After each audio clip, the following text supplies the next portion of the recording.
Hello students, हमारी आज की वीडियो का टॉपिक है एक्सप्रेशंस इन C++। इस वीडियो में हम लोग देखेंगे कि जब भी हम लोग अपनी प्रोग्रामिंग C++ लैंग्वेज की बात करते हैं तो उसके अंदर हमारे पास एक्सप्रेशंस क्या चीज़ होते हैं। एक्सप्रेशन दरअसल हमारे पास कॉन्स्टेंट्स, वेरिएबल्स और मुख्तलिफ ऑपरेटर्स के कम्बिनेशन को कहा जाता है। यानी अगर मैं किसी भी कॉन्स्टेंट वैल्यू फॉर एग्जाम्पल 3, 5, 6 और किसी भी variable for example x, y, z या किसी भी operator for example plus, minus इनको मिलाकर लिख दूं तो मेरे पास एक एक्सप्रेशन बन जाएगा।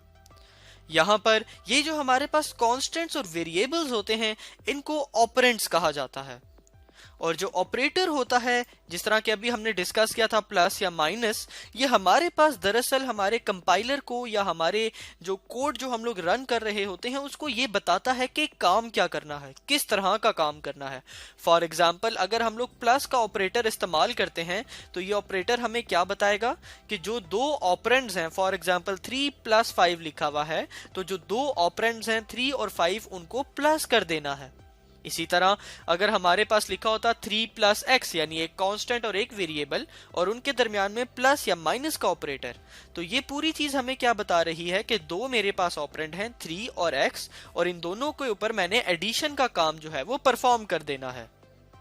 अब हम लोग आगे चलते हैं और देखते हैं कि C++ में हमारे पास एक्सप्रेशंस की क्या डिफरेंट टाइप्स होती हैं और इनकी मुख्तलिफ एग्जाम्पल्स देखते हैं। सबसे पहली एग्जाम्पल देखते हैं जिसमें हमारे पास सिंपल जो है a और b दो वेरिएबल्स हैं वो ऐड हो रहे हैं और उनका जो रिजल्ट है उसको हम मल्टीप्लाई कर रहे हैं 3 के साथ। यहाँ पर एक बड़ी ही इंपॉर्टेंट चीज हमने नोट करनी है कि इसके अंदर जो ऑपरेटर्स इस्तेमाल हुए हैं ये तमाम के तमाम अरिथमेटिक ऑपरेटर्स हैं। जिस तरह एडिशन, सब्ट्रैक्शन, मल्टीप्लिकेशन या डिवीजन, ये तमाम जो हैं ये हमारे पास अरिथमेटिक ऑपरेटर्स होते हैं। और जिस भी एक्सप्रेशन के अंदर हमारे पास सिर्फ और सिर्फ अरिथमेटिक ऑपरेटर हों, ऐसे एक्सप्रेशन को अरिथमेटिक एक्सप्रेशंस का नाम दिया जाता है। तो ये हमने पहली टाइप देखी एक्सप्रेशंस की जो कि थी अरिथमेटिक एक्सप्रेशंस। अब आगे चलते हैं और एक और टाइप को उसकी एग्जाम्पल की मदद से समझने की कोशिश करते हैं। फॉर एग्जाम्पल हमारे पास कोई ऐसा एक्सप्रेशन लिखा हुआ हो जिसमें हम लोग दो वैल्यूज को कंपेयर कर रहे हों। इस बात का ये मतलब है कि अगर हमारे पास दो वैल्यूज हैं a और b तो उनको कंपेयर अगर हम करें कि a बड़ा है b से या a छोटा है b से, या a और b बराबर हैं या a is not equal to b यानी a और b इक्वल नहीं है, या a is greater than equal than b, इस बात का ये मतलब है कि a b से बड़ा है या उसके बराबर है। इसी तरह a is smaller than equal than b, इस बात का ये मतलब है कि a b से छोटा है या उसके बराबर है। तो ये हम जो है दो वैल्यूज को कंपेयर कर रहे हैं और ये कंपेयर करने के लिए ये जो हम लोग ऑपरेटर्स इस्तेमाल कर रहे हैं, greater than, smaller than, equals to, not equals to, greater than equal to या स्मॉलर देन इक्वल टू, ये हमारे पास रिलेशनल ऑपरेटर्स कहलाते हैं। और जब भी हम लोग ये कंपैरिजन करते हैं तो इसका जो आंसर आता है ये हमारे पास या तो ट्रू होता है या ये फॉल्स होता है।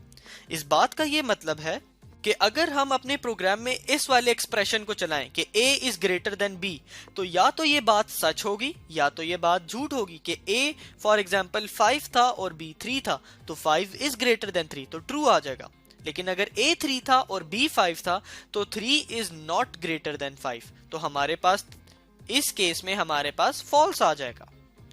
और ऐसे एक्सप्रेशंस जिसमें हम लोग दो वैल्यूज को कंपेयर कर रहे हों रिलेशनल ऑपरेटर्स की मदद से, इनको नाम दिया जाता है रिलेशनल एक्सप्रेशंस का।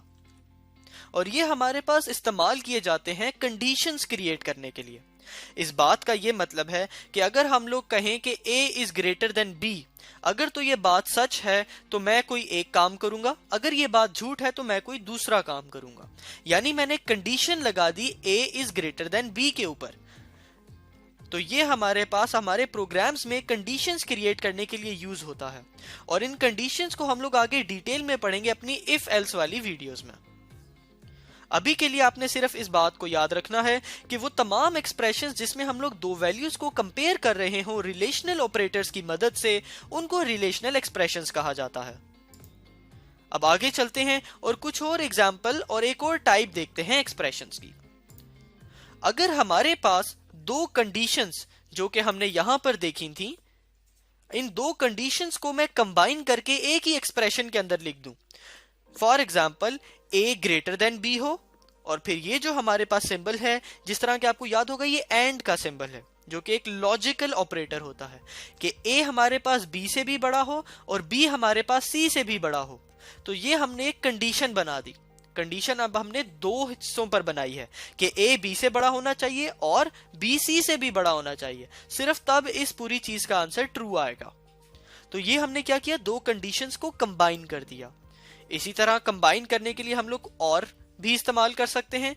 इस बात का ये मतलब है कि या तो ए बी से बड़ा हो या ए सी से बड़ा हो, यानी अब और का इस्तेमाल कर रहे हैं। तो इन दोनों में से कोई भी चीज ट्रू हो गई तो ये पूरी चीज का आंसर ट्रू आएगा। लेकिन यहां पर चूंकि एंड का इस्तेमाल कर रहे थे, तो जब ये दोनों ट्रू होंगी सिर्फ आंसर तब ट्रू आएगा। तो यहां पर हम लोगों ने किया क्या है, कंबाइन किया है दो या दो से ज्यादा कंडीशंस को। किसकी मदद से? लॉजिकल ऑपरेटर्स की मदद से। जो यहां पर एंड ये है और ये और है, ये बेसिकली हमारे पास लॉजिकल ऑपरेटर्स होते हैं। यहां पर दो या दो से ज्यादा कंडीशंस को भी हम लोग कंबाइन कर सकते हैं। तो ऐसे एक्सप्रेशंस को नाम दिया जाता है कंपाउंड या लॉजिकल एक्सप्रेशंस का। और बिल्कुल पहले की तरह, क्योंकि ये भी एक पूरी चीज जो है ये हमारे पास है तो एक कंडीशन ही, तो ये भी हमारे पास या ट्रू रिटर्न करती है या फॉल्स। और जिस तरह के अभी हमने देखा था, ये वाली कंडीशन कब ट्रू रिटर्न करेगी, जब ये दोनों हमारे पास ट्रू होंगे, यानी ए बी से भी बड़ा हो और फिर बी सी से भी बड़ा हो, तब हमारे पास इसका आंसर ट्रू आ जाएगा, वरना इसका आंसर हमारे पास फॉल्स आएगा। तो ये होते हैं हमारे पास कंपाउंड या लॉजिकल एक्सप्रेशंस। तो स्टूडेंट्स, इस वीडियो में हमने देखा कि हमारे पास C++ में एक्सप्रेशंस क्या होते हैं और उनकी दीगर टाइप्स क्या होती हैं, और उनको हमने एग्जांपल्स के साथ समझा। Thank you students.